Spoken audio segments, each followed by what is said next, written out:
Get heavy discount on all grocery items. Only on wildbasam.com. Fast?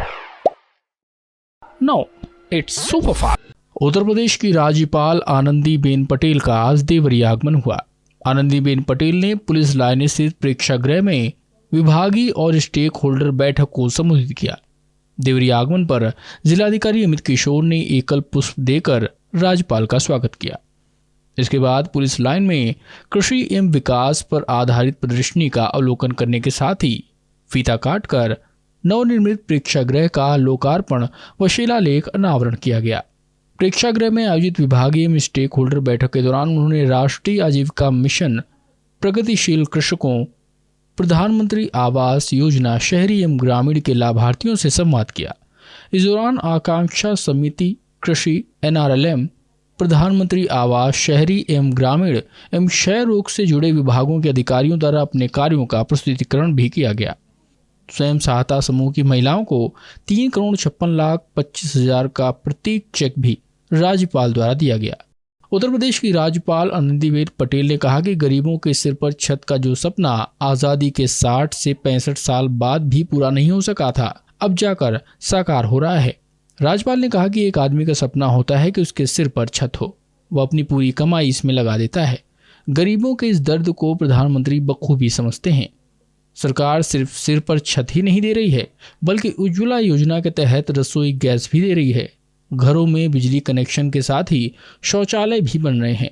सही मायने में यह एक सामाजिक बदलाव है। उन्होंने कहा कि हमारी सरकार की मंशा है कि गरीब आगे बढ़ें और ऊपर वाले उनकी मदद करें। इसके लिए तमाम योजनाएं चल रही हैं। अब अधिकारियों की जिम्मेदारी है कि वह फीडबैक लेकर यह सुनिश्चित करें कि योजना का लाभ सही व्यक्ति तक पहुंच रहा है। उन्होंने उत्तर प्रदेश में क्षय रोगियों की संख्या अधिक होने पर चिंता जाहिर करते हुए कहा कि देश के 20% क्षय रोगी यहाँ हैं। अधिकारी सर्वे कराकर चिन्हित लोगों को गोद लें, तभी देश 2025 तक क्षय रोग से मुक्ति पा सकेगा। 2022 तक किसानों की आमदनी दोगुना करने की चर्चा करते हुए कहा कि इसके लिए खेती के साथ ही पशुपालन पर जोर देना होगा। उन्होंने कहा कि भारत का किसान समझ रहा है कि लागत कम करके ही आय बढ़ाई जा सकती है। हमें कृषि क्षेत्र में नवाचार करना है। केमिकल से उत्पादन तो बढ़ा है, पर बीमारियां बढ़ गई हैं।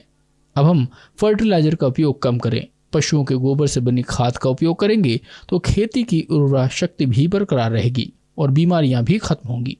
इस क्रम में उन्होंने कॉन्ट्रैक्ट खेती की सराहना की। उन्होंने कहा कि भारत को समृद्ध बनाना है तो किसान को समृद्ध बनना होगा। राज्यपाल ने भ्रूण हत्या पर चिंता जाहिर करते हुए महिलाओं के आगे आने का आह्वान किया।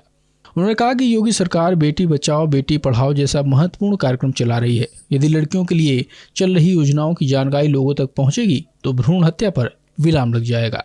PS न्यूज़ इंडिया के लिए उत्तर प्रदेश के देवरिया से प्रभाकर गुप्ता की report.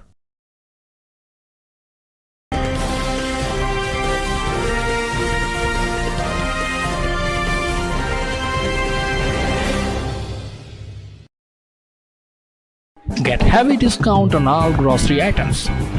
Only on wildbasam.com. Fast?